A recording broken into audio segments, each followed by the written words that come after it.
வணக்கம். தூக்கம் தூக்கம் மனித வாழ்க்கையில் மிக முக்கியமான அம்சம். இந்த தூக்கம் சம்பந்தப்பட்ட ஜோதிட ரீதியாக 12ஆம் இடம் 12ஆம் பாவம் தான் தூக்கத்திற்கு உண்டானது. மேலும் இந்த 12ஆம் பாவத்தோடு சேர்ந்து வேறு என்னென்ன ஸ்தானங்கள் எப்படி இருக்க வேண்டும், என்ன விஷயங்களை செய்ய வேண்டும், என்ன விஷயங்களை தவிர்க்க வேண்டும் நல்ல தூக்கம் வருவதற்கு என்பதை கடந்த வீடியோவில் பார்த்தோம். இன்றைக்கு இந்த தூக்கத்திற்கு சம்பந்தமான நவ கிரகங்களையும் பார்க்கலாம். நவ கிரகங்கள் தூக்கத்தோடு எப்படி சம்பந்தப்படுது? தூக்கம் என்பது மிக முக்கியமான ஒன்றாக இருக்கு. படுத்த உடனே தூங்கணும் அப்படின்னு சொல்லும் போது, தூங்க முடியும் அப்படின்னு சொல்லும் போது, தூக்கம் வருது அப்படின்னு சொல்லும் போது அது மிகப்பெரிய ஒரு வரமாக இருக்கு.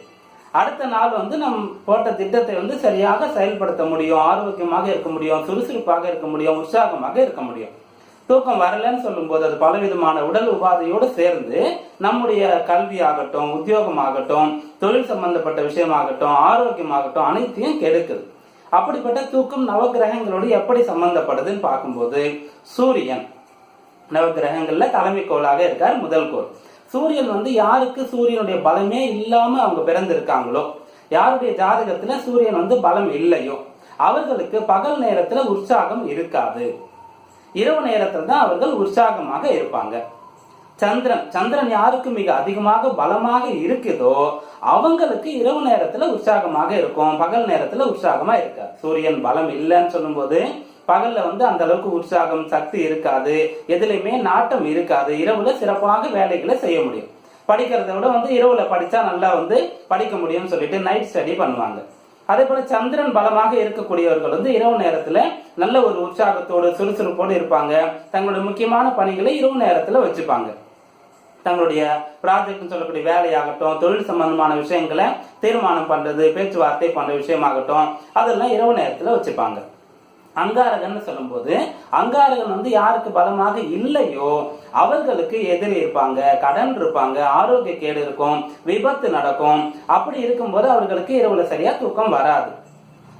புதன் மிக பலமாக இருக்கும்போது அவர்கள் மிக சாமர்த்தியசாலிகளா இருப்பாங்க, மிகப்பெரிய தொழில் வல்லுநர்களா இருப்பாங்க, மிகப்பெரிய ஒரு தலைமை பண்பு வைக்கக்கூடிய, பிறருக்கு ஆலோசனை சொல்லக்கூடிய, முக்கியமான பொறுப்புகளை முக்கியமான நிறுவனங்கள்ல வகிக்கக்கூடியவர்களா இருப்பாங்க. அந்த புதன் பலமாக இருக்கக்கூடியவர்களுக்கும் சரியாக தூக்கம் வராது. ஏன்னா சிந்தனை அதிகமாக இருக்கும், திட்டங்கள் அதிகமாக போடுவாங்க. எல்லா வேலையும் முடிச்சுட்டு படுக்கலான்னு வரும்போது தான் இந்த விஷயத்தை இப்படி செய்யணும், நாளைக்கு இந்த நபரை இப்படி அணுகணும், இந்த முடிவை இப்படி மாற்றணும், இந்த செயலை இப்படி செய்யணும்னு சொல்லிட்டு நிறைய சிந்தனைகள் ஏற்படும். குரு பலமாக இல்லைன்னு சொல்லும் போது இயற்கையான விதிகளுக்கு அப்பாற்பட்டு அனைவரும் கடைபிடிக்கக்கூடிய விஷயங்களை இவர்கள் செய்ய மாட்டாங்க. குரு யாருக்கு பலமாக இல்லையோ அவர்கள் வித்தியாசமாக நடந்து கொள்வாங்க. மரபுன்னு சொல்லக்கூடியது, பண்புன்னு சொல்லக்கூடியது, அனைவரும் ஏற்றுக்கொள்ளக்கூடிய ஒரு விஷயங்கள் இவர்கள் தவிர்ப்பாங்க. புதுமையாக இருக்கணும், வித்தியாசமாக இருக்கணும்னு நினைப்பாங்க. அப்படியாக இவர்களுக்கு அப்பாற்பட்டு, இயற்கைக்கு அப்பாற்பட்டு பகல் நேரத்தை விட இரவு நேரத்தில் தான் அதிக உற்சாகம் இருக்கும், தூக்கமின்மை இருக்கும், வேலைகளை செய்ய முடியும், மிக சுறுசுறுப்பாக இருக்க முடியும். சுக்கிரன் தான் தூக்கத்திற்கு மிக முக்கியமான கிரகமாக வராரு. இவரை பற்றி தான் நிறைய பார்க்க போறோம். அடுத்தது சனி கிரகம் சொல்லும் போது சனி மிக அதிகமான பலம் கொண்டிருக்கும் போது அவர்கள் மிகப்பெரிய தலைவர்களாக இருப்பாங்க, மிகப்பெரிய ஒரு லீடராக இருப்பாங்க. அதனால அவர்களுக்கு தூக்கம் குறைவாக இருக்கும். சனி பலமாக இல்லைன்னு சொல்லும் போது கடுமையான உழைப்பாளிகளா இருப்பாங்க. அதாவது உடல் உழைப்பு அதிகமாக இருக்கக்கூடிய, அதிகம் உழைத்து குறைவாக சம்பாதிக்கக்கூடிய, கூலின்னு சொல்லக்கூடிய வேலையை செய்யக்கூடிய, தினந்தோறும் வேலை செய்து தினந்தோறும் உழைத்து தினந்தோறும் பொருளீட்டக்கூடியவர்களாக இருப்பாங்க. அவர்களுக்கு உழைப்பு அதிகமா இருக்கிறதுனால தூக்கம் வந்துடும். சனி மிக அதிகமான பலம் இருக்கக்கூடியவர்கள் மிகப்பெரிய ஒரு அனைவரையும் முன்மாதிரியாக இருந்து நடத்தக்கூடியவர்களாக இருப்பாங்க, தலைவர்களாக இருப்பாங்க, ஆளுமை பண்பு இருக்கும், லீடரா இருப்பாங்க. அவர்களுக்கு தூக்கம் குறைவா இருக்கும்.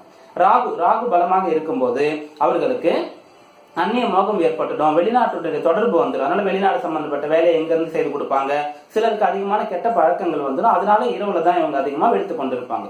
கேது அவர்களுக்கு விரக்தி, வெறுப்பு போன்ற விஷயங்களை ஏற்படுத்தி கொடுத்துரும். அதனால அவர்களுக்கு இரவு நேரத்துல தூக்கம் வராது. யாருக்கு நல்ல ஒரு அமைதியான தெளிவான மனது இருக்கோ அவர்களுக்கு தான் நல்ல தூக்கம் வரும். யாருக்கு விரக்தி இருக்கோ, வெறுப்பு இருக்கோ, எதுவும் மேலுமே பற்று இல்லாம இருக்கோ அவர்களுக்கு சரியாக தூக்கம் வராது. இப்படி நவகிரகங்களும் தூக்கத்தோடு சம்பந்தப்படுது. தூக்கம் மட்டுமில்ல, அனைத்து விஷயங்களுக்குமே, கல்வி முதல் ஒரு குழந்தை பிறப்பு முதல் வாழ்நாள் முடிவு வரை அனைத்து கிரகங்களும் சேர்ந்துதான் நம்ம இயக்கம், 12 பாவங்களும் சேர்ந்துதான் இயக்கம். தனிப்பட்ட ஒரு பாவத்திற்கோ தனிப்பட்ட ஒரு கிரகத்திற்கோ எந்த ஒரு சக்தியும் ஒரு விஷயத்தை முழுமையாக ஏற்றுக்கொள்ளக்கூடிய அளவுக்கு கிடையாது. அதனால நவ கிரகங்களுடைய பண்புகளையும் தூக்கம் சம்பந்தப்பட்ட விஷயத்துல பார்த்துட்டோம். அதுல முக்கியமாக இடம்பெறக்கூடியவர் காரகத்துவம் வகிக்கக்கூடியவர். புத்திர காரகம்னு சொல்லும்போது குரு. அது போல தூக்கத்திற்கு காரகத்துவம் வைக்கக்கூடியவர் சுக்கிரனாக இருக்காரு. இதை எப்படி நம்ம எடுத்துக்கலாம் புரிஞ்சுக்கலாம் அப்படின்னு பார்க்கும்போது, இப்ப காலபுருஷ தத்துவம் அப்படின்னு சொல்லும் போது மேஷ ராசியை முதல்ல எடுத்துக்கும் போது 12ஆம் இடம் அயனசயன போகஸ்தானம், தூக்கத்திற்கு உண்டான ஸ்தானம். அந்த 12ஆம் இடத்துல சுக்கிரன் உச்சம் பெறுவார் மீன ராசியில. அதனால இந்த தூக்கத்திற்கு சுக்கிரன் எடுத்துக்கலாம்.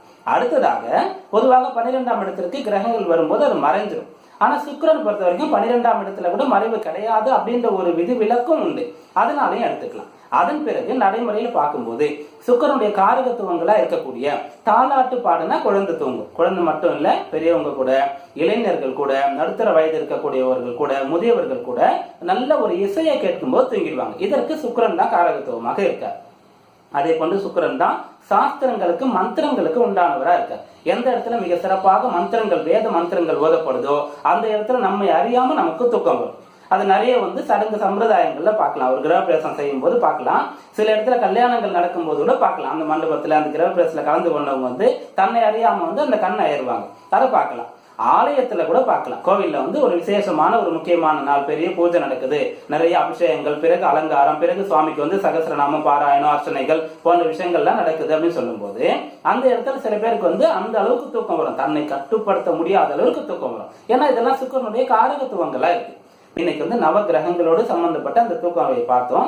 அடுத்து தூக்கம் அதிகமாக தூக்கம் தூங்கணுமா, குறைந்த அளவிற்கு தூங்கணுமா, தூக்கம் நம்முடைய முன்னோர்கள் எப்படி தூக்கத்தை வைத்துக் கொண்டிருந்தாங்க, எவ்வளவு முக்கியத்துவம் கொடுத்தாங்க, தூங்குறதுனால படுத்தவுடன் தூங்குறதுக்கு என்னென்ன விஷயங்களை செய்யணும் போன்ற விஷயங்களை அடுத்த காணொலி வீடியோல பார்க்கலாம். நன்றி, வணக்கம்.